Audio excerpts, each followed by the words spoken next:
하유라, 하유나, 오늘은 정수와 유리수의 나눗셈 한번 배워볼 건데, 일단은 이 단원의 목표는 뭐냐면은, 지금 이제 곱셈까지 배웠으니까 마지막 나눗셈이야.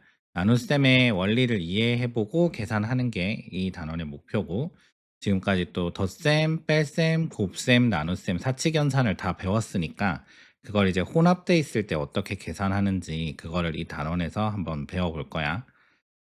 그러면은 이제 단원에 들어가기 전에 나누기라는 연산에 대해서 먼저 한번 생각을 해볼게. 나누기라는 이 변화지, 연산은 어떤 수를 변화시키는 거였으니까 규칙을 가지고 변화시키는 거였는데, 뭐 어떤 규칙을 가지고 있고 어떤 그 변화 과정을 말하는지 한번 좀 생각을 해보면, 기본적으로는 수량을 줄여가는 변화야.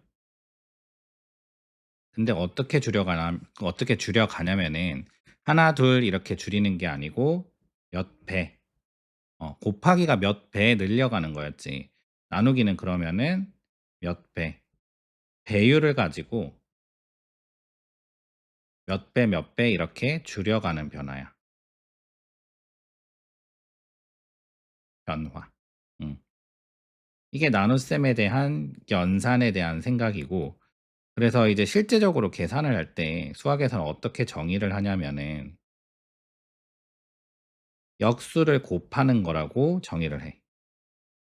역수를 곱하는 것. 어.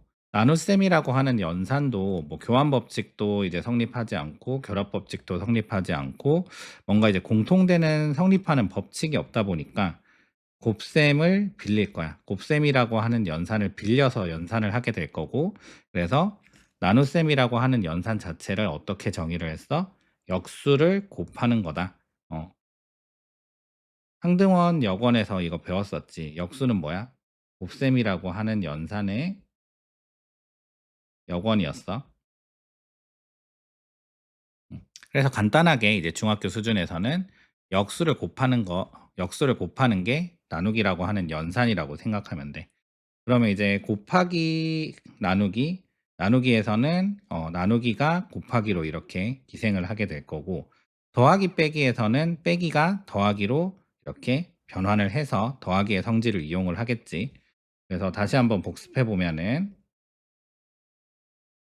더하기는 어떻게 정의를 했냐면 어떤 수 a가 있을 때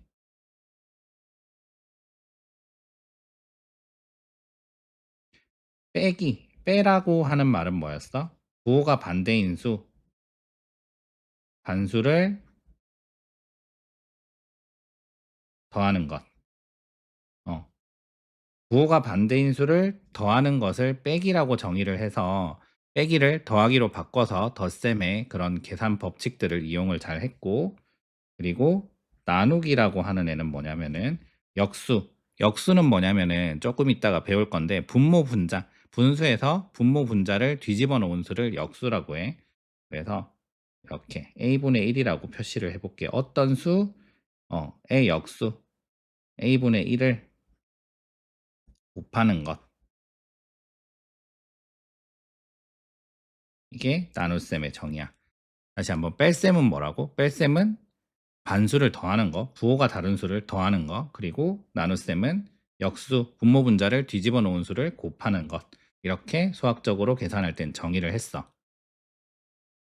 그럼 이제 위에서 생각했던 나눗셈이라고 하는 연산, 수량을 몇 배, 배율을 가지고 줄여가는 변화, 그리고 그 계산에 있어서 정의는 역수를 곱하는 거다라고 하는 그런 생각을 가지고 한번 실제로 어떻게 나누는지 한번 생각을 해볼게.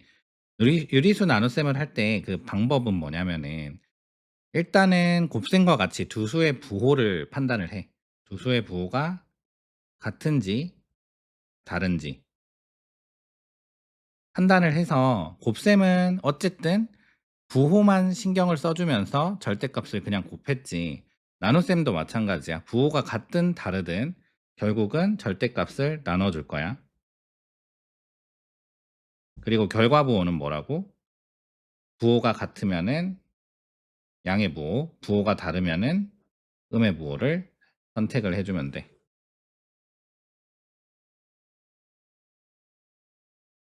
이렇게 해서 실제로 어떤 두 수의 나눗셈을 이렇게 계산을 해 주면 되는데, 나눗셈에서는 일단은 또 이제 주의해야 될 것들 두 가지를 한번 생각해 볼게. 좀 특수한 나눗셈으로 0이 나눠지는 수지 지금.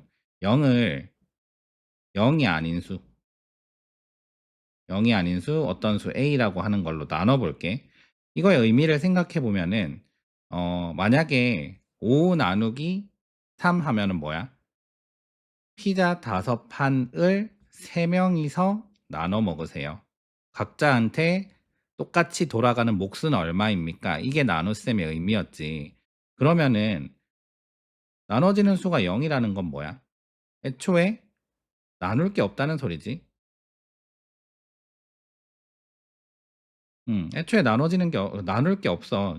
똑같이 나눠 줄 게 없으니까 결국에는 A 명한테 똑같이 나눠 줘도 나눌 게 없으니까 받는 것도 없습니다라고 생각하면 돼. 그래서 0을 어떤 수로 나눈다? 결과는 0이 됩니다. 그런데 여기서 A는 반드시 0이 아니어야 합니다. 밑에서 배울 건데, 어떤 수를 0으로 나누는 거. 어떤 수를 0으로 나누는 거는 정의 자체가 안 돼. 그래서 곱셈과는 다르게 조금 주의할 게, 0으로 나눈다라고 하는 거에 대해서는 수학에서 정의를 하지 않아. 한마디로 뭐야? 0으로 나누면 안 돼요. 음. 한마디로 이런 거 하지 말라는 거야. A 나누기 0 이런 거 아예 뭐다? 정의가 안 된다. 라고 생각을 하면 돼. 그럼 A 나누기 0이 당연히 이제 정의가 안 되니까 나눗셈에서는 이제 분수로 나타낼 때 어떻게 할 수 있었어? 이렇게 선 그어 가지고 뒤에 있는 게 분모로, 앞에 있는 게 분자로 이렇게 보낼 수가 있었지. 초등학교 때 배웠지 이거는. 그래서 분모에 0이 올 수 없습니다라고 하는 거랑 똑같은 거지. 이 의미까지 한번 생각해 주면 될 것 같아. 0으로 나누는 거를 정의를 하지 않는다라고 했는데, 한마디로 이제 나눗셈에서 0으로 나눌 수가 없다고 했는데 왜 그런지 한번 좀 생각을 해 볼게. 약간 이제 중학교 과정을 살짝 벗어날 수도 있기는 한데, 그냥 '이렇기 때문에 0으로 나눌 수 없구나.'라는 걸 한번 생각을 해 보면 될 것 같아. 일단 그러면은 0으로 나눈다라는 거의 의미를 먼저 한번 생각을 해 봐야 되는데, 결국은 나누는 수가 0 이라는 소리지. 그러면은 일단은 이 a 나누기 0을 0으로 나눈다라는 걸 생각을 할 때, 첫 번째는 어떤 생각이냐면은, 나눗셈의 정의를 아빠가 제일 처음에 그 계산할 때 어떻게 정의한다고 했어? 역수를 곱하는 거, 한마디로 곱셈의 역원을 곱하는 거라고 했지. 그러면 0으로 나누려면 어떻게 해야 돼? 0의 곱셈의 역원을 곱해 줘야겠지. 그러면은 0의 곱셈의 역원이 없으면요? 그러면은 0의 곱셈의 역원을 곱하지도 못하니까 결국에는 나눌 수가 없다. 이런 식으로 이제 결론을 내리는 방법이야, 첫 번째 방법은. 그러면 역원이라는 게 뭐지? 뭔가 0이란 애랑 곱셈이란 연산을 해서 곱셈의 항등원을 만들어 주세요. 이게 역원이었지. 역원의 의미가 이거였지. 그걸 만족한 이 별이 뭐다? 0의 곱셈의 역원이다 라고 하는 거지. 그럼 이 별이 있는지 한번 생각을 해 볼게요. 앞에 곱셈 단원에서 배웠잖아. 어떤 수 곱하기 0을 하면 항상 어때요? 0이 되죠. 그러면은 이를 만족할 수가 없어요. 한마디로 만족하는 이 별은 곱셈에서 아예 정의 자체가 안 됩니다. 없는 수입니다. 그러면은 이 별이라고 하는 애가 0의 곱셈의 역원이 될 건데, 이게 존재하지 않으니까 어때? 0의 곱셈의 역원. 한마디로 이게 뭐야? 0의 역수는 어떻습니까? 존재하지 않습니다. 따라서 뭐 할 수 있다고? 영의 역수가 존재하지 않으니까 결국에는 나누기를 0으로 나누는 거는 정의하지 않습니다. 이렇게 되는 거야. 이게 첫 번째 방법. 그리고 두 번째 방법은 고등학교에서 이제 극한이라고 하는 그런 단원에서 접근하는 방법인데 복잡하게 생각할 거 없고 결국은 뭐로 나눈다, 0으로 나눈다, 1로 나눈다, 2로 나눈다라고 하는 거는 그 수에 한없이 가까이 가면서 뭔가 값을 이렇게 추정을 해 봤을 때 양쪽에서 목표가 같아야 양쪽에서 접근하는 목표가 같아야 그 수로 나눠진다라고 정의를 할 수가 있습니다라고 하는 개념인데 그냥 간단하게 생각을 해 보면은 아직은 좌표 평면을 배우진 않았지만은 한번 대략적으로 그냥 설명을 위해서 한번 그려 볼게. 요게 나누는 수. 나누는 수를 이제 수직선에 한번 쭉 표시를 해 보는 거고 결과값을 여기다가 그 나누는 수로 해 가지고 그 결과값을 한번 여기다 표시를 해볼 건데 일단은 a 나누기 0 이라는 걸 나는 생각을 할 건데요. 이 나누는 수를 어떻게 접근할 거냐면은 0 보다 큰 데서 한없이 가까이 접근하면서 한번 생각을 해볼 거고 0 보다 작은 데서 0에 한없이 가까이 가면서 한번 생각을 해볼 거야. 한없이 가까이 간다라고 하는 개념은 그 유리수라고 하는 그 존재에 대해서 배울 때 조밀성이라고 아빠가 한번 알려줬을 거야. 그 한없이 가까이 간다. 아무리 쪼개도 더 가까운 수가 있고 그 사이에 또 수가 있고 그렇기 때문에 굉장히 조밀하게 이루어져 있기 때문에 한없이 가까이 간다라는 개념이 가능한 거야. 그러면은 일단은 0 보다 큰 데서 한없이 가까이 가면서 뭔가의 그 a 나누기 0 이라는 값을 추정을 해 봤을 때 얘는 무한대로 한없이 양의 무한대로 한없이 커져요. 음. 무한대는 뭐냐면은 커지는 상태보다 더 커지는 상태. 내가 생각한 그 커지는 상태보다 큰 상태보다 계속 더 커지는 상태를 무한대라고 해. 그러면은 플러스 무한대로 계속 커집니다. 0 보다 큰 데서 가까워지면서 그 몫을 한번 생각을 해 봤더니 1 부터 생각하면 되겠죠. 뭐 1 부터 생각해도 되고 2 부터 생각해도 되고 그렇게 생각을 해 봤더니 점점점 플러스 무한대로 그 값이 날아가고 있고요. 0 보다 작은 데서 생각을 해 봤더니 마이너스 무한대로 꼬라박고 있습니다. 양쪽에서 이렇게 접근할 때 어떤 수렴하는 값이 없고 그냥 양쪽에서 그냥 아예 다른 값으로 치닫고 있단 말이야. 그래서 결국은 0으로 나누는 것 자체를 어떻게 한다? 정할 수가 없습니다. 부정이라고 해. 양쪽에서 접근하는 목표가 다르기 때문에 나는 목표가 어딘지 모르겠어요. 그래서 그 값은 정의할 수 없습니다. 정할 수가 없습니다. 부정이라고 해서 0으로 나누는 것 자체를 수학적으로 정의를 할 수가 없다라고 하는 개념으로 이렇게 또 생각을 할 수도 있어. 그래서 결론적으로 지금 핵심은 뭐냐면은 0으로는 나눌 수가 없습니다. 한마디로 0으로 나눈단 말은 분수에서 분모에 0이 올 수가 없습니다라고 하는 거지. 중학교에서는 그렇게 중요한 개념은 아니지만 나중에 문자로 된 식을 다룰 때는 굉장히 중요한 개념이 될 거야. 핵심 조건이 될 거고. 음.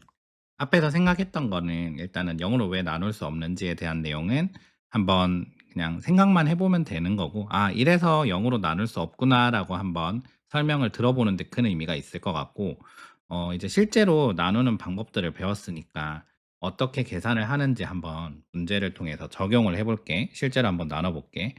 유리수 나눗셈에서 중요한 거는 두 수의 부호 파악해서 결과 부호 파악하고 절대값을 나눈다는 거였어.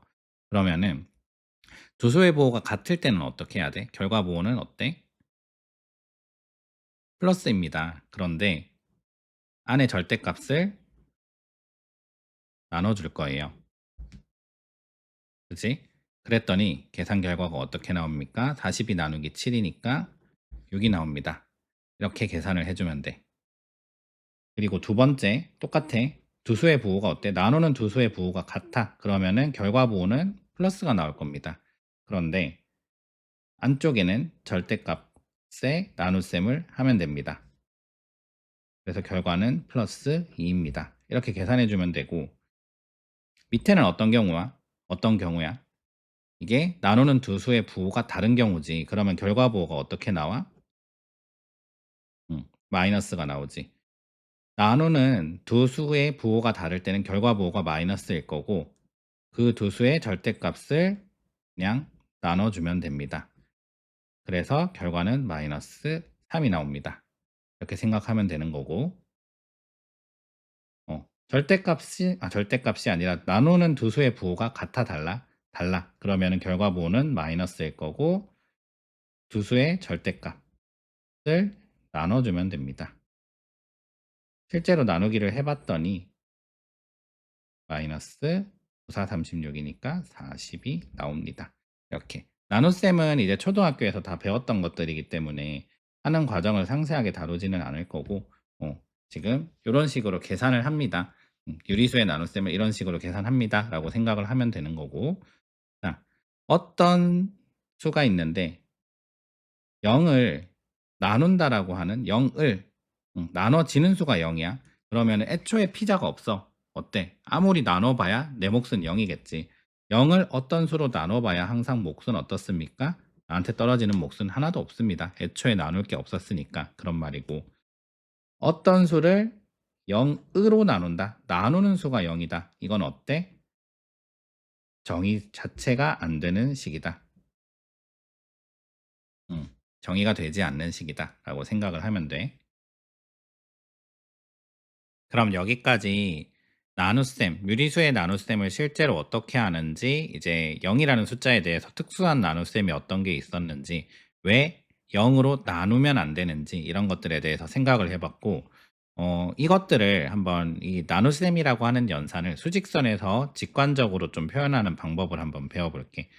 그러면 A 나누기 B라고 하는 어떤 나눗셈, 나누기에 대한 연산이 있다라고 하면은 나누기에 대한 변화가 이 연산에 대한 기본적인 변화는 어떤 거였지? 배율을 가지고 수를 줄여가는 그런 변화였지. 그거를 이제 기준으로 생각하면 될 것 같고 그러면은 연산자 앞에 수, 나누는 수잖아. 나눠지는 수지. 나눠지는 수. 피자가 5판이 있으면은 이제 그거를 나누기 시작할 거야. 어. 누구한테? 이만큼. 나누는 수. 이렇게 있으면은 연산자 앞의 수는 그거를 나누기 시작할 거니까 처음에 수직선에서 이거를 기준으로 좀 표시를 해 주면 좋지. 이만큼을 나누기 시작할 겁니다. 그래서 아빠는 이제 곱셈할 때 곱셈 나눗셈은 화살표로 많이 표시를 한다고 했어. 결국은 화살표 지금 기준이 되는 그 화살표의 길이가 될 거고 그 숫자가 수의 절대값이 길이가 되겠지. 그리고 수의 부호는 방향이 될 거야. 플러스면 이제 양의 방향 쪽으로 화살표를 그어주면 되고 마이너스면은 음의 방향 쪽으로 화살표를 그려주면 되겠지. 그렇게 하고 연산자 나누기라는 거는 뭐였어? 곱하기는 늘려가는 변화, 한마디로 확대라고 하는 거였고 나누기는 줄여가는 변화, 축소, 배율을 가지고 축소하는 변화로 생각하면 돼. 한마디로 몇 배 줄여가는 변화.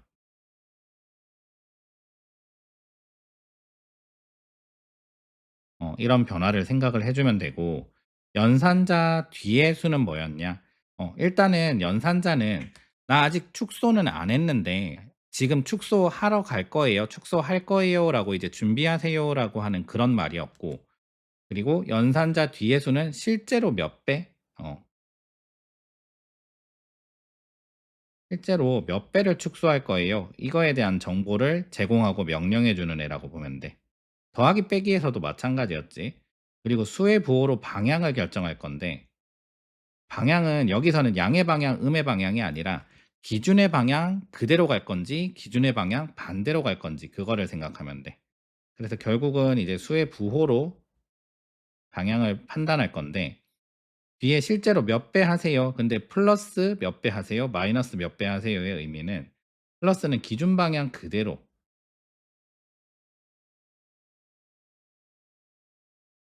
그대로 축소하세요. 이런 의미고 그리고 마이너스는 뭐야?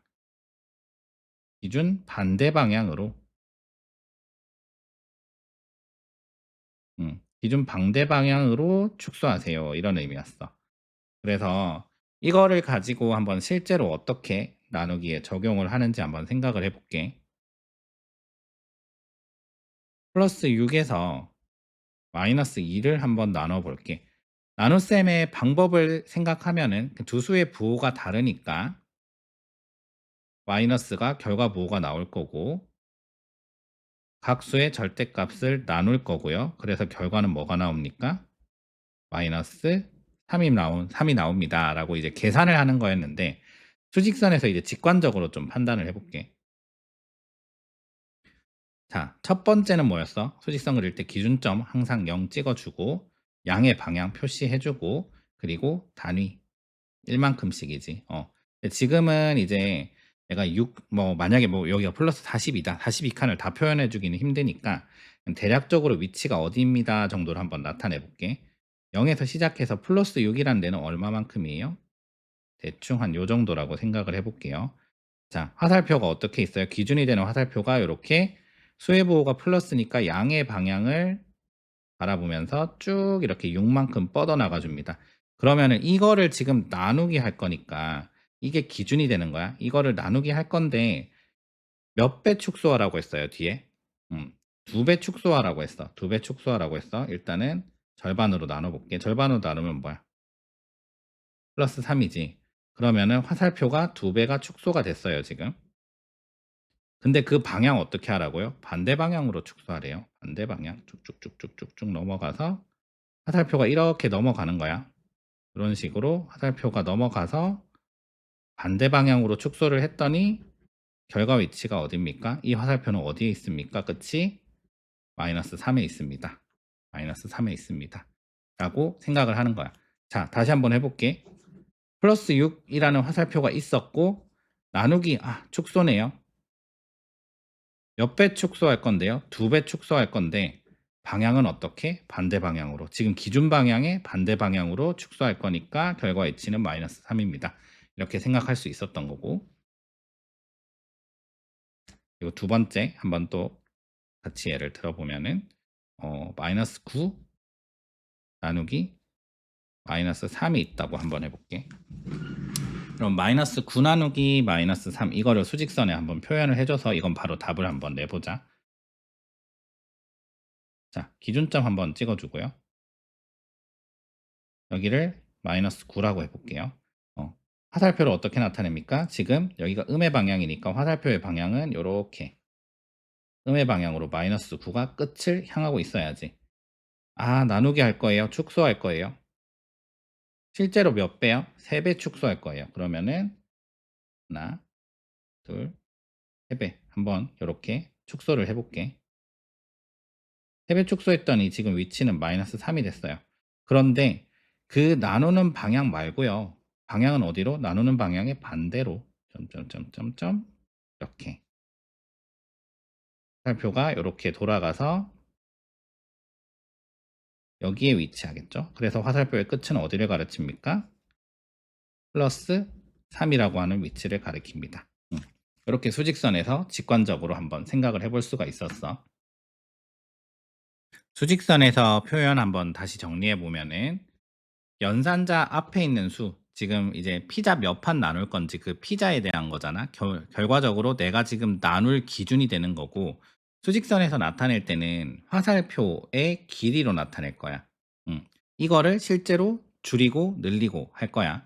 그래서 그 길이와 방향은 그 수의 방향에 따라서 양의 방향으로 화살표를 나타내든지, 끝을 음의 방향으로 해서 나타내든지 이런 식으로 나타낼 수 있었고, 연산자 나누기라고 하는 거는 몇 배 줄여가는 변화, 한마디로 몇 배 축소하는 변화이기 때문에 그 기준이 되는 화살표를 몇 배 줄일 건지를 생각을 하면 돼. 지금 이제 축소합니다라고 하는 그 의미만 제시해 줄 뿐이지 지금 실제로 축소한 건 아니야. 그 실제로 몇 배 축소하는지에 대한 정보는 연산자 뒤에 수에 있고 실제로 몇 배 축소할 겁니다. 그리고 방향은 어디로 축소할 겁니다. 근데 이때의 방향은 어디에? 양의 방향, 음의 방향이 아니고 기준 방향 그대로 갈지 아니면은 기준 방향의 반대 방향으로 갈지 그거를 생각을 해 주면 돼. 그렇게 해서 곱셈과 나눗셈까지 수직선에서 이렇게 좀 표현을 해줄 수가 있었다라는 걸 한번 생각해 보면 되고, 수직선에 나타내는 거랑 수직선의 의미가 또 상당히 중요하기 때문에 아빠가 수직선은 따로 한번 이렇게 그 사칙연산, 덧셈, 뺄셈, 곱셈, 나눗셈에 대해서 다시 한번 정리를 해 볼게. 그럼 이제 유리수를 실제로 어떻게 나누는지, 그리고 그 유리수 나눗셈을 수직선에 어떻게 나타낼 수 있는지 그런 것들에 대해서 한번 생각해 봤고, 나누기라고 하는 변화가 가장 중요한 게 계속 뭐였지? 나누기라고 하는 그 연산에 대한 변화라는 걸 생각해 보면은 몇 배로 축소하는 그런 스케일, 배율을 가지고 축소하는 변화를 나누기라고 했다. 그런 것들을 계속 생각을 해 봤고, 그리고 정의가 뭐였어? 계산을 할 때 정의는 역수를 곱하는 거, 곱하기로 바꿔서 나는 계산할 거예요. 왜? 나눗셈이라고 하는 애가 좀 불완전한 애라서 곱하기로 나눈 다음에 나는 계산을 그 곱셈에 대한 그런 법칙들을 이용하면서 좀 쉽게 쉽게 계산을 할 거예요. 라고 하는 게 나눗셈의 정의였어. 그러면은 이제 실제로 그 역수를 이용한 나눗셈 어떻게 하는지 한번 생각을 해보면은, 일단 다시 한번 나눗셈의 정의에 대해서 한번 생각해 보면은 뭐였어? 역수를 곱하는 것이라고 했고, 왜 곱하기로 바꿨냐? 나눗셈이 좀 불완전해서 곱하기로 바꿔서 계산할 겁니다라고 하는 거지. 그러면 생각해 보면 사실 수직선에 나타낼 때도 뺄셈은 이제 더하기로 해서 계산할 거고, 그리고 나눗셈은 곱하기로 해서 계산한다라고 하면은 사실상 이제 조금 수직선에 나타낼 때도 뒤로 가는 것과, 그리고 뒤의 방향으로 바라보는 뺄셈과, 그리고 축소라고 하는 그런 나눗셈에 대한 개념을 좀 생략을 하고 생각을 해도 되겠지. 나중에 수직선 다룰 때 한번 다시 해줄 거고, 일단은 지금 나눗셈의 정의는 역수를 곱하는 것이라고 했는데 그 역수가 뭐였어? 역수. 영어로는 reciprocal이라고 했고, 이게 뭐 서로 상호작용하는 뭐 그런 뜻이라고 했지. 한마디로 분모랑 분자랑 상호작용을 해서 뒤집은 수. 분모 분자의 그런 뒤집는다는 상호작용에 조금 집중을 한 그런 영어 단어였고, 분모 분자를 뒤집은 수를 역수라고 하는데 이게 뭐였지? 곱셈이란 연산의 역원이었다. 한마디로 어떤 수의 역수를 곱한다라고 하는 거는 결과가 항등원이 나온다는 말이지. 결국에는 항등원 1이 나온다는 말이지. 곱셈이란 연산의 결과, 곱셈의 항등원, 곱셈이란 연산에 아무 영향을 미치지 못하는 아이, 곱하기 1을 해봐야 그 자신이니까 항등원 1이 나오게 하는 수를 곱셈의 역원이라고 했다. 그럼 실제로 역수라고 하는 걸 교과서에서 어떻게 정의하는지 한번 보자. 역수는 뭐라고 했어? 분모분자 뒤집은 수야. 쉽게 생각하면 분모분자를 뒤집은 수야. 그런데 실제로 활용을 할 때 이렇게 생각을 한대. 두 수의 곱이 1일 때, 곱셈에 영향을 미치지 못하는 그 항등원, 곱셈의 항등원일 때, 그럼 항등원 이런 거 생각하지 말고 그냥 어떤 두 수 곱했더니 1이다. 그러면은 한 수를 다른 수의 역수라고 한대. 지금 항등원 역원 생각할 거 없이 그냥 이렇게 생각해 볼게. 그냥 어떤 두 수를 곱했더니 1이 나왔다. 그러면은 이 B라고 하는 애는, B는 A의 역수이고, 한 수를 B라고 하는 한 수를 다른 수 A의 역수라고 한다. 그리고 동시에 A는 B의 역수가 되겠지. 한마디로 곱해서 1이 된다라고 하는 거는, 곱해서 1이면은 어떤 관계라고? 어, 서로 역수 관계야. 그러면은 이제 생각할 수 있어야겠지. 아, 어떤 숫자 두 개를 곱했더니 1이 나옵니다. 그러면은 서로서로 역수 관계겠네요. 역수가 뭐였지? 분모 분자 뒤집은 수라고 했지. 그러면은 어떤 숫자가 주어지면은 그 수의 역수 분모 분자 뒤집으면 바로 구할 수가 있겠지. 그래서 역수라고 하는 거의 의미는 이런 거였다. 항등원 역원 복잡하게 생각하지 말고 어떤 두 수 곱해서 1 나오면은 앞에 있는 두 수는 서로 분모 분자 뒤집은 수의 관계다. 라고 하는 거를 생각을 해 주면 될 것 같아. 그러면은 이제 실제로 역수를 한번 생각을 해 볼게. 역수라고 하는 거를 생각을 해 볼게. 자, 첫 번째 마이너스 5분의 1의 역수 한번 구해 보자. 어. 역수는 뭐야? 분모 분자 뒤집은 거지 부호를 바꾼 건 아니야. 그럼 부호는 그대로 유지를 해.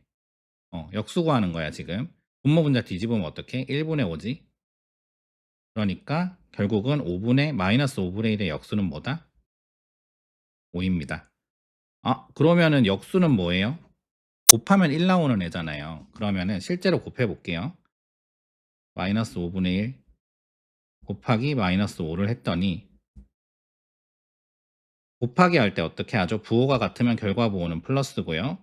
그리고 뒤에는 절대값의 곱을 구해 주세요. 그랬더니 플러스 1이 나오죠. 맞네요. 서로 역수 관계네요. 마이너스 5분의 1과 마이너스 5는 서로 역수 관계네요. 이렇게 실제로 역수를 구해 놓고 두 개를 곱해서 1이 나오는지 확인을 하면은 내가 지금 역수를 진짜 제대로 구했는지 그걸 또 확인을 할 수가 있겠지. 그럼 두 번째 한번 해볼게. 마이너스 10분의 3이라고 하는 애가 있었어. 이거의 역수를 한번 구해볼게. 자, 부호는 그대로 놔두고 뭐만 바꾸라고? 분모 분자 위치만 바꾸세요. 마이너스 3분의 10이죠. 그러면 이게 역수입니까? 한번 생각해 봅시다. 곱해보면 되지. 곱하기 마이너스 3분의 10. 자, 부호가 같은 두 수의 곱 어떻게 합니까? 결과는 플러스 나오고요. 절대값을 곱해주세요. 네, 서로 다 약분되고 결과가 플러스 1이 나오는 게 맞네요. 나 역수 제대로 구했네요. 라고 생각을 하면 돼. 그래서 역수는 어떻게 구한다? 그냥 단지 부호는 그대로 놔두고 분모 분자를 뒤집어서 생각을 하면 돼. 그러면은 13의 역수 뭘까? 분모 분자가 어디 있어요? 13이라고 하는 거는 사실 1분의 13이지. 13 나누기 1 해봐야 뭐야? 그대로 13이잖아. 그래서 13 나누기 1이란 걸 이렇게 표현을 해준 거야. 1분의 13으로. 그래야 분모 분자를 뒤집을 수 있지. 그래서 이거의 역수는 뭡니까? 13분의 1입니다. 이렇게 표현을 해주면 돼. 일반적으로 그냥 정수만 표시되어 있을 때는 뭐야? 분모의 1이 생략되어 있다라는 거를 좀 생각을 해주면 될 것 같아. 자, 그러면은 역수 구하는 거, 역수를 이렇게 생각해 보는 방법을 배웠고, 역수가 어떤 건지 배웠으니까, 실제로 역수를 이용해서 나눗셈을 한번 해볼 거야. 앞에서도 나눗셈 제일 처음에 시작할 때, 나눗셈이란 연산의 계산에서의 정의가 뭐였어? 역수를 곱하는 거였잖아. 그래서 그거를 이용해서 한번 나눗셈을 해보겠다 이거지. 자, 읽어보면은 유리수의 나눗셈은 어떻게 한다고? 나누는 수에 역수를 곱해서 나누기인데 뭐 나누기 돼 있는데 나누기 뭐라고 돼 있는데 이거를 어떻게 한다고? 바꾼다고? 분모 분자를 바꾼 나누는 수의 역수를 곱해서 계산할 수 있다. 무슨 말이야? 나누기 a를요 어떻게 바꾸라고요? 곱하기 a분의 1로 바꿔서 계산하면은 계산에 오차가 없습니다. 정확하게 계산을 할 수 있습니다. 근데 나누기를 곱하기로 왜 바꿉니까? 나누기로 돼 있을 때는 교환 법칙도 성립하지 않고 결합 법칙도 성립하지 않고 분배 법칙도 성립하지 않아요. 그러면은 그거를 나누기로 돼 있다고 계산을 못 하는 건 아니야. 처음부터 순차적으로 계산해 주면 되는데 그게 그 식이 처음부터 순차적으로 계산했을 때 굉장히 복잡해질 수도 있고 그런데 나누기로 돼 있으면은 그런 상황이 발생할 수 있으니 난 편한 거 먼저 계산해 주고 싶어요.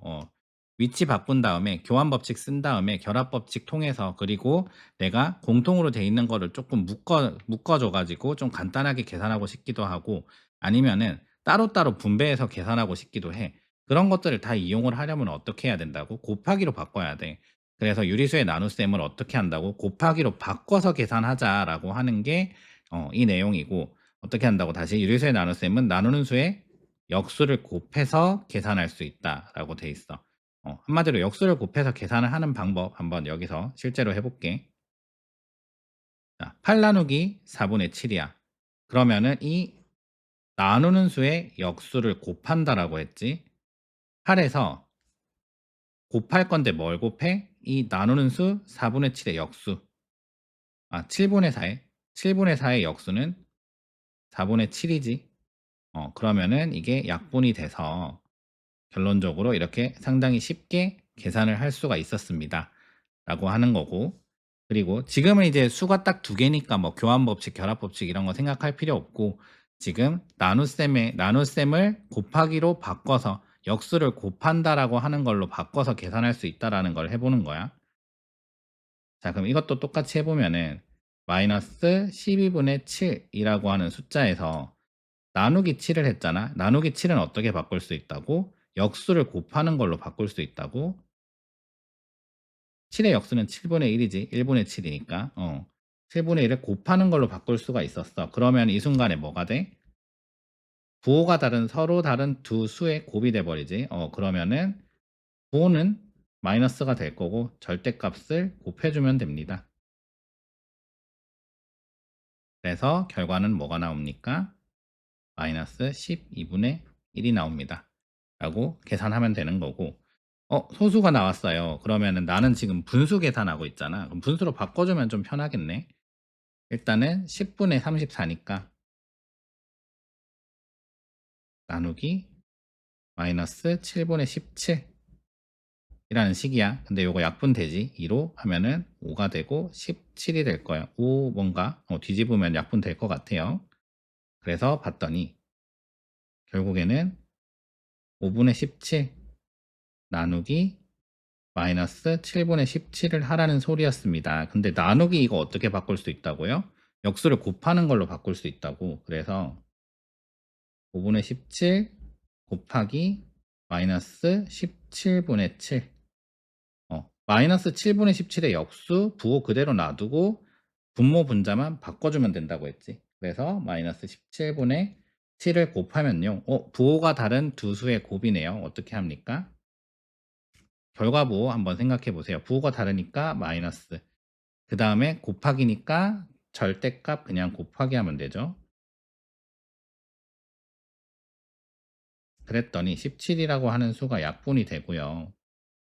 결론적으로 결과가 뭐가 나왔다? 마이너스 5분의 7이 나옵니다. 이렇게 계산을 해주면 돼. 역수를 이용해서 하는 거, 결국은 이게 나눗셈의 정의였어.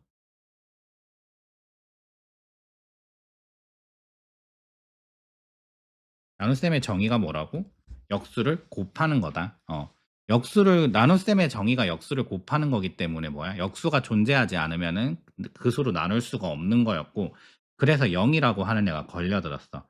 0이라고 하는 애는 역수 자체. 한마디로 그 역원, 곱셈에 대한 역원, 역수가 없기 때문에 0으로는 나눌 수가 없었다. 그런 내용도 했었고. 그래서 결국 다시 돌아오면 나눗셈의 정의는 역수를 곱하는 거기 때문에 유리수의 나눗셈을 어떻게 하면 된다? 나누는 수의 역수를 곱해서 계산할 수 있었다. 그래서 곱셈의 계산 법칙들을 다 활용을 할 수가 있었다. 그럼 세수 이상이 되면은 이제 편한 거, 곱셈으로 다 바꿔놓으면 편한 거 먼저 계산하고 하면 되겠지? 그런 식으로 한번 생각을 해보면 될 것 같습니다. 지금 이제 그 나눗셈의 정의를 이용해서 역수를 이용해서도 유리수를 한번 나눗셈을 하는 방법을 배웠고, 나눈 수의 역수를 곱해서 계산할 수 있다. 곱하기로 바꿔서 곱셈의 법칙을 이용해서 나는 좀 자유롭게 계산을 해보고 싶다라고 하는 게 이제 두 번째 내용이었고, 근데 이제 계산하다 보면은 분자나 분모에 음의 정수가 있는 좀 헷갈리게 써 놓은 그런 수들이 있잖아. 그런 수들을 어떻게 다루면 되는지를 한번 좀 생각을 해 보려고 해. 어떻게 생각하면 되냐면 두 수의 나눗셈을 이용하여 그 부호를 정할 수 있다라고 돼 있는데, 한마디로 이제 나눗셈은 좀 자유롭게 할 수 있잖아. 나누기 할 때 두 수의 부호가 같으면은 같은 부호가 나올 거고, 마이너스 마이너스도 플러스, 그리고 플러스 플러스도 플러스, 그리고 나눗셈 할 때 두 수의 부호가 다르면은 마이너스가 나올 거잖아. 그지? 그 나눗셈이라고 하는 그 과정을 통해서 부호를 정할 수 있다라는 걸 기억을 하면서, 나눗셈을 할 때 그 부호가 어떻게 정해지는지를 머릿속으로 생각하면은 그 수의 부호, 그 분수의 부호를 빠르게 정할 수가 있어.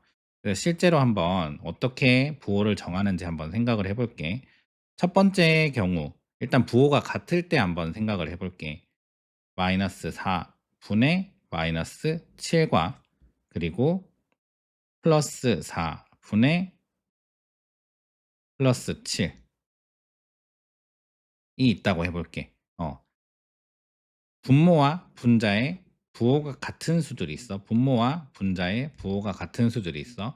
이럴 때는 어떻게 한번 생각을 하면 되는지, 나눗셈을 통해서, 나눗셈을 이용해서 한번 생각을 해 볼게. 사실 마이너스 4분의 마이너스 7이라는 건 어떤 소리야? 마이너스 7에서 나눠지는 수에서 나누는 수, 분모, 나누는 수를 나누기 하세요라고 하는 소리지. 그거를 이제 분모 분자로 나타냈을 때 이렇게 마이너스 4분의 마이너스 7로 나타내는 거잖아. 그러면은 결국은 부호가 같은 수의 나눗셈이네요. 부호가 같으면은 결과는 플러스가 될 거고요. 절대값 나눠주시면 돼요. 그지? 그래서 결과가 뭐가 나옵니까? 플러스 4분의 7이 나옵니다. 라고 하는 거였고, 두 번째 똑같이 생각해 볼게. 플러스 7 나누기 플러스 4로 생각할 수 있었어. 그러니까 두 수의 부호가 같으니까 결과의 부호 플러스 나올 거고요. 절대값 나누기 해주세요. 그랬더니 플러스 4분의 7이 나옵니다.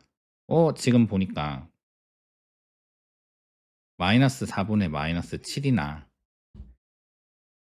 플러스 4분의 플러스 7이나 다 어떻게 계산이 됩니까? 플러스 4분의 7로 계산이 됩니다. 그죠? 그러면 이 세 개의 숫자가 값이 같다라는 거잖아, 결국에는. 그러면은 분모 분자의 수의 부호가 같을 때 어떻게 하라고요? 분수 전체의 부호는 플러스로 해서 간단하게 계산을 해주면 됩니다. 라고 하는 소리였고, 그리고 이제 두 번째, 분모랑 분자의 부호가 다른 경우 한번 생각해 볼게. 마이너스 4분의 플러스 7이 있고요. 그리고 4분의 마이너스 7이 있다고 생각을 해볼게. 이거를 나누기로 똑같이 생각을 할 수 있겠지. 두 수의 나눗셈을 이용해서 그 수의 부호를 정할 수가 있겠지. 자, 이거는 나누기를 한다. 어떤 거야? 플러스 7에서 마이너스 4를 나눈 거지. 부호가 서로 다른 두 수의 나눗셈은 부호는 마이너스가 될 거고, 절대값을 어떻게 해라? 나눠줘라. 그래서 결과는 뭐가 됩니까? 마이너스 4분의 7이 됩니다. 똑같이 마이너스 7 나누기 플러스 4를 한 거지. 그러면은 두 수의 부호가 다른 나누기는 마이너스가 나오고 절대값 나누기 한 겁니다. 그래서 결과가 마이너스 4분의 7이 나옵니다. 결과가 같네요. 마이너스 4분의 7이나 4분의 마이너스 7이나 결과가 어떻습니까? 그냥 마이너스 부호를 앞으로 내준 거랑 결과가 똑같습니다. 라고 하는 거야. 그래서 분모 분자의 수의 부호가 다를 때는 분수 전체의 부호는 어떻게 된다고? 마이너스가 된다고. 생각해 보면은 나누기잖아, 결국에는. 분자 나누기 분모를 할 거잖아. 그러면은 나누기 할 때 원리가 뭐였어? 수의 부호가 같으면은 전체 부호는 플러스였고, 수의 부호가 다르면은 전체 부호는 마이너스였잖아. 그걸 한번 생각해 주면 되지. 그래서 마이너스 마이너스 이렇게 돼 있을 때도 수의 부호가 같으면 결국은 나누기가 되는 거니까 분수 전체의 수의 부호는 플러스로 생각을 해주면 돼.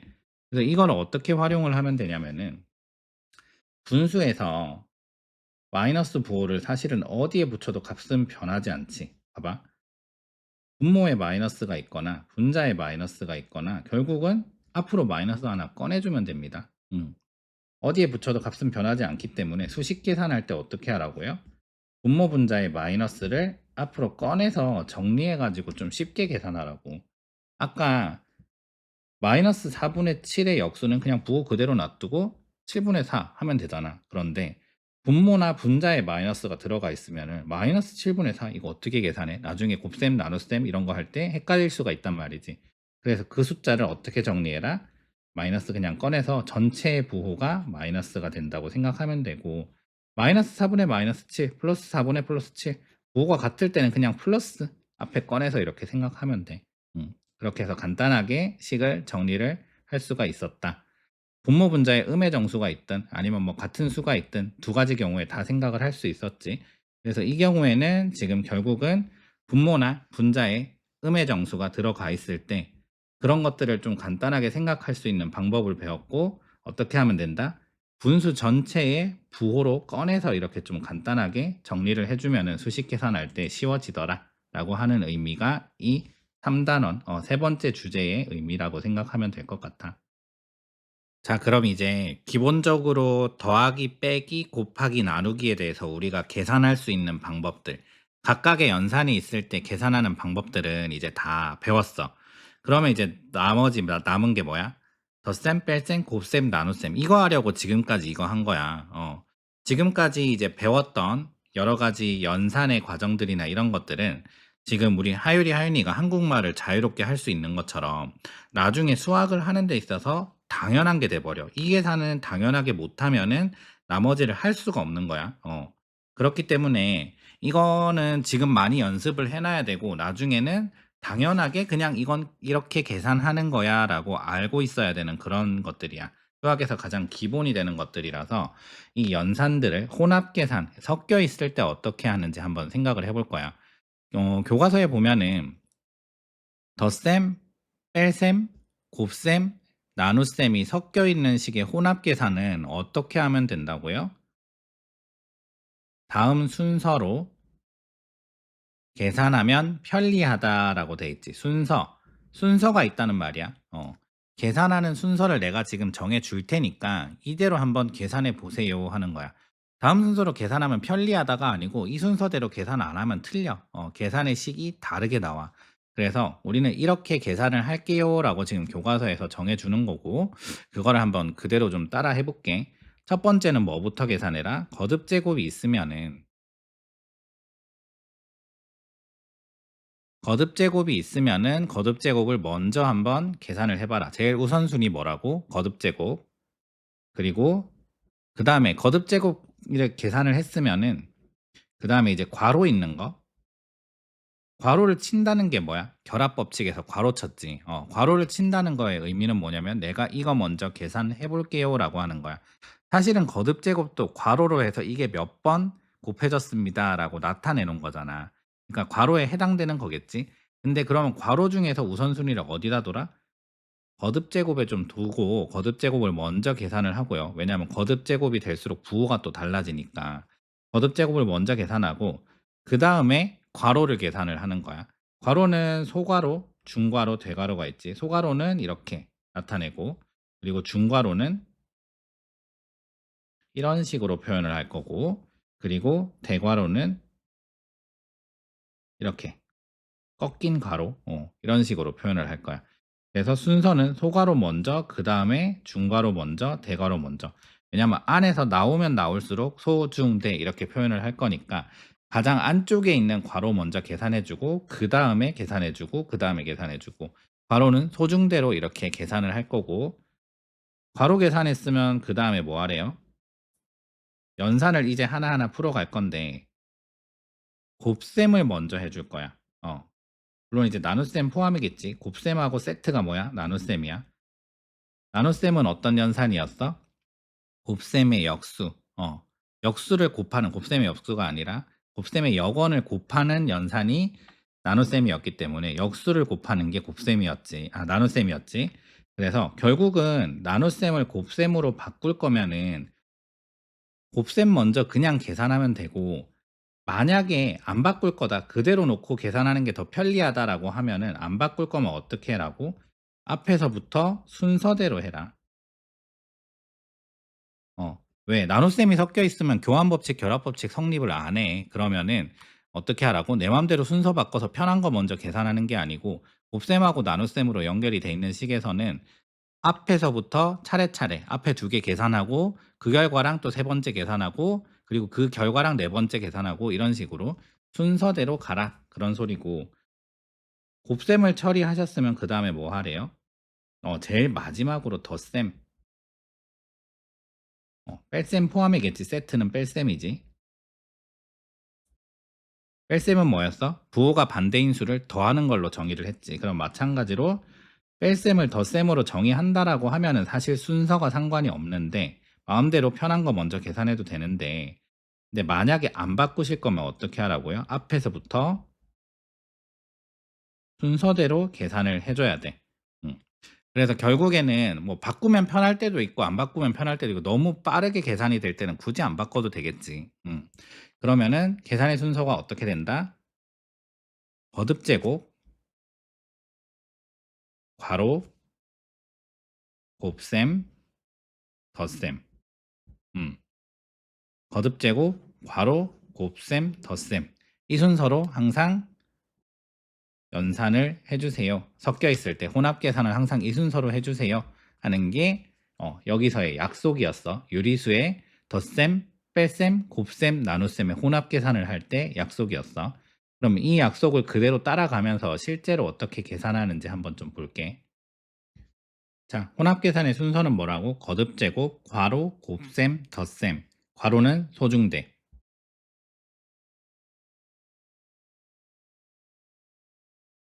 이거를 항상 생각하고 연산을 한번 풀어볼게. 밑에 1번 식이 있는데 6 빼기 중괄호 한 다음에 36 곱하기 마이너스 3분의 1의 거듭제곱 제곱 플러스 마이너스 3이라고 하는 식이 있어.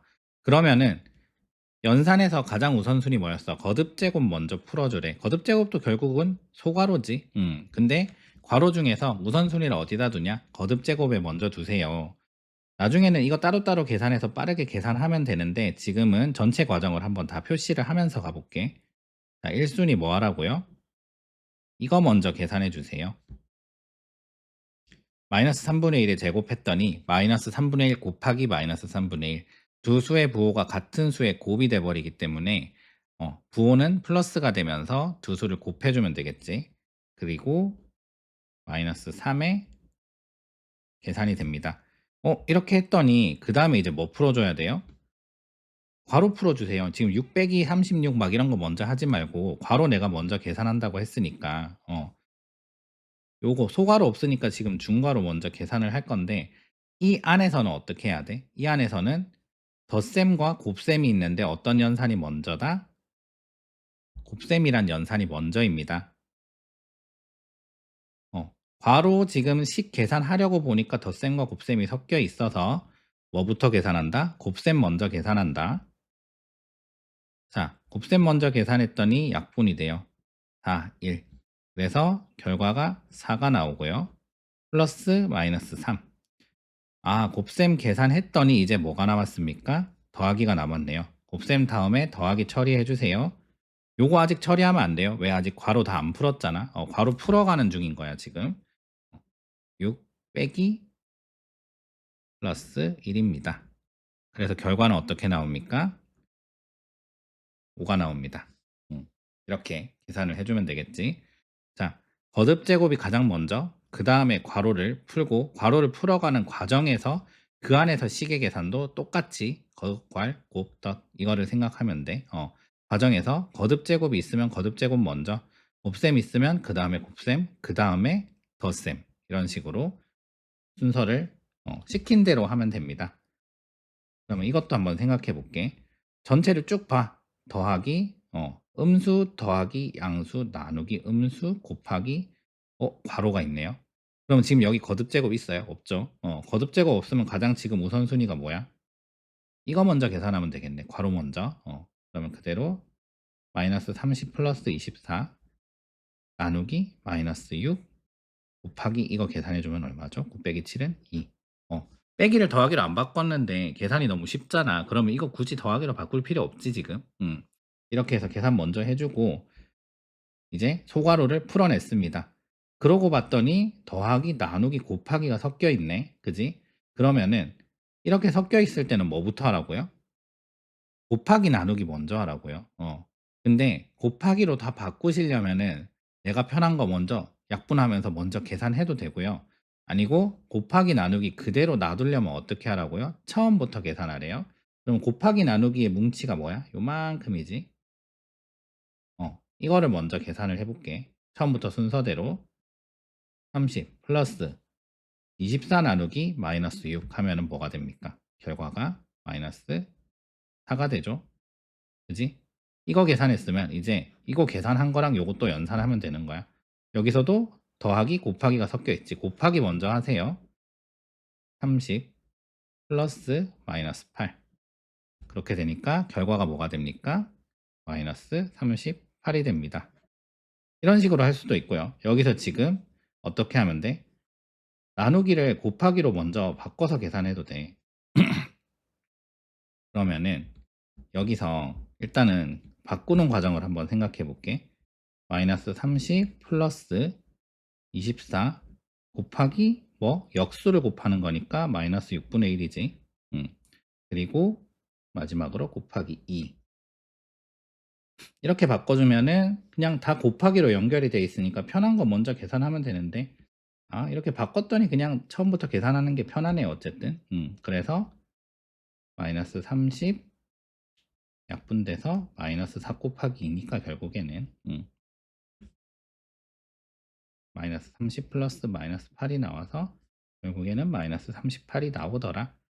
이거 이제 계산하다 보면은 어떻게 바꿔주는 게 편한지 그런 것들이 좀 보이겠지. 이런 것들은 선택을 해서 하면 될 것 같고 24 나누기 마이너스 6 같은 경우는 암산으로도 충분히 이제 6, 4, 24니까 나눠질 수 있잖아. 만약에 여기가 분수가 왔으면 곱하기로 바꾸는 게 편했을 수도 있을 것 같아. 그런 것들을 생각하면서 한번 혼합 계산을 해주고 항상 순서는 뭐다? 거듭제곱, 괄호, 괄호는 소중대, 곱셈, 덧셈, 괄, 곱, 덧 이 순서로 항상 해주면 된다. 약속이다. 라고 생각을 해주면 될 것 같아. 지금까지 일단은 유리수의 나눗셈 어떻게 하는지 쭉 이렇게 생각을 해봤는데 한번 핵심 정리 한번 해볼게. 다시 한번 이제 정리를 하자라고 하면은 나눗셈에 대한 연산에 대한 정의부터 한번 생각을 해보면 유리수의 나눗셈. 나눗셈이라고 하는 그 연산은 어떤 변화들이냐, 수를 어떻게 변화시키는 거냐라고 생각을 해봤을 때 수량을 줄여가는 변화인데 어떻게 줄여가? 배율을 가지고 몇 배 줄여가는 변화였어. 그래서 이거를 계산 측면에서 생각해 봤더니 결국에는 정의가 뭐였다? 역수를 곱하는 것이다. 역수를 곱하는 것이다. 곱하기로 바꾸는 이유는 뭐다? 곱하기로 바꿔서 나눗셈의 부족함을 좀 채우고 곱하기로 바꾸면은 내 마음대로 순서 바꾸고 편한 거 먼저 계산하고 교환 결합 법칙 사용할 수 있고 분배 법칙도 사용할 수 있었다라고 하는 편리함 때문에 나누기를 이제 곱하기로 정의를 해서 곱하기로 바꿔서 계산을 했고 유리수의 나눗셈 실제로 나눗셈 어떻게 합니까? 방법을 보면은 처음에 두 수의 부호를 판단해. 덧셈이든 뺄셈이든 곱셈이든 나눗셈이든 제일 먼저 하는 게 뭐야? 두 수의 부호 판단이야. 부호 판단을 해서 결과가 어떻게 나오는지 부호 정해주고 절대값을 뭐 더할 건지 뺄 건지 아니면 곱할 건지 나눌 건지 그거를 좀 정해주면 돼. 두 수의 부호가 같으면은 절대값 일단 나누기 할 건데 결과 부호가 어떻게 하래요? 플러스 하래요. 그래서 계산할 때 항상 플러스면은 플러스 앞에 표시해주고 뒤에 절대값에 곱을 표시를 해줘야 결론적으로 답을 쓸 때 안 헷갈린다고 했지. 결과의 부호, 두 수의 부호고 나누는 수 두 수의 부호가 다를 때는 어떻게 하라고요? 결과 부호는 마이너스 붙여주시고 그 뒤에 나누는 두 수의 나누기를 확실하게 절대값의 나누기를 표시를 해줘야 약분하고 했을 때 부호까지 정확하게 너네들이 빼지 않고 적을 수 있다라고 하는 거였고 0 나누기 a 0을 어떤 수로 0이 아닌 어떤 수로 a는 지금 0이 아니지. 왜? 0으로 나눌 수 없다고 했잖아. 그래서 0이 아닌 어떤 수로 0을 나눈다. 0을 어떤 수로 나눈다라고 하면은 애초에 나눌 게 없으니까 몫은 0 이었고요. 0 나누기 a는 0. 그리고 a 나누기 0, 0으로 나누는 거는 어떻게 합니까? 역원 자체가 정의가 되지 않기 때문에, 아니면 극한의 개념에서 생각한다라고 하면은 값이 플러스 무한대 마이너스 무한대로 목표가 다르기 때문에 그 극한값을 정할 수가 없었다. 한마디로 0으로 나누는 걸 정의할 수 없었다. 그래서 0으로 나누는 거는 생각하지 않는다. 0으로 나눌 수 없다라고 생각을 하면 되고, 그거를 이제 나눗셈을 수직선에서 나타낼 때는 어떻게 했어? 수직선에서 나타낼 때는 항상 어떤 변화인지를 생각을 해야 돼.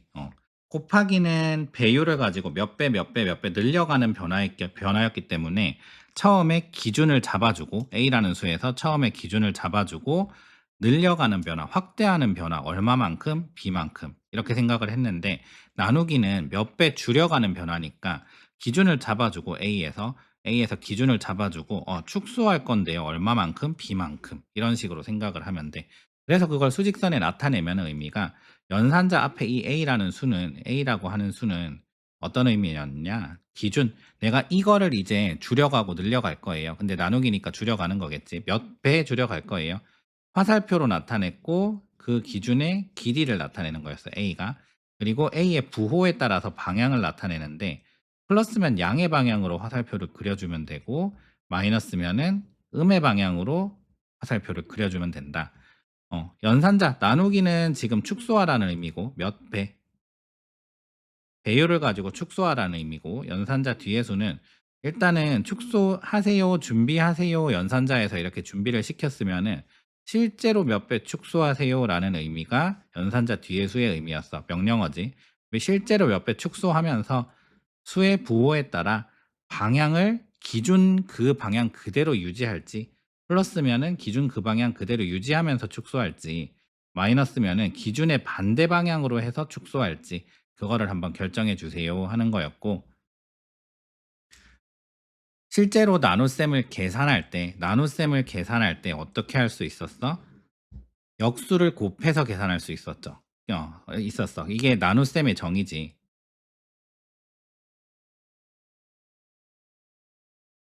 어.